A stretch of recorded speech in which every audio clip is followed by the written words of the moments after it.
పెళ్లి చేసుకుంటా అని నమ్మించి యువతిని మోసం చేశాడు ఓ యువకుడు. నాగర్ కర్నూలు జిల్లాకు చెందిన యువతిని శారీరకంగా వాడుకుని మోసం చేశాడు ఆమె ప్రియుడు ప్రవీణ్. 12 ఏళ్లుగా ప్రేమలో ఉన్నామని పెళ్లి చేసుకుంటా అని నమ్మించి ప్రవీణ్ మోసం చేసినట్టు బాధితురాలు ఆరోపిస్తోంది. 2 సార్లు అబార్షన్ సైతం చేయించి పెళ్లి చేసుకోకుండా వంచినట్టు చెబుతోంది.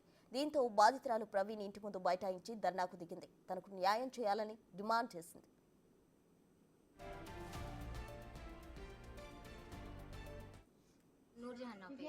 నాది నాగర్ కర్నూలు. నేను 12 సంవత్సరాల నుంచి ప్రవీణ్ కుమార్ అనే అబ్బాయిని లవ్ చేస్తున్నా. ఆయన కూడా లవ్ చేస్తున్నాడు. పెళ్లి చేసుకుంటా అని శారీరకంగా అంతా వాడుకొని పెళ్లి చేసుకోను, నువ్వు ఏమైనా చేసుకో, నువ్వు కేసు వేస్తావా, కేసు అంటే నేను ఏం చేసినా, పెళ్లి చేసుకుంటావా లేదా అని అడిగి 12 సంవత్సరాల నుంచి అడిగి ఆయనకి పోయి కేసు వేసిన. కేసు వేస్తే ఆడ నాకు ఏ న్యాయం జరగలేదు.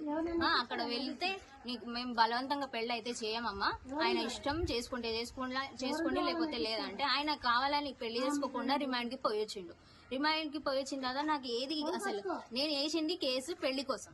పెళ్లి చేసుకుని ఆయన సంసారం చేయాలి కదా. 2 సార్లు అబార్షన్ చేపించి అంతా వాడుకొని అంతా తీసి టిష్యూ పేపర్ లాగా ఎప్పుడు వచ్చినప్పుడు టిష్యూ పేపర్ లాగా వాడుకొని అంతా చేసి ఇప్పుడు ఏం చేయాలి నేను? నాకు ఏ సపోర్ట్ లేదు. నేను ఇండిపెండెంట్ గా వచ్చిన. మా అమ్మ వాళ్ళు దొబ్బేసిరో ఏది దొబ్బేసి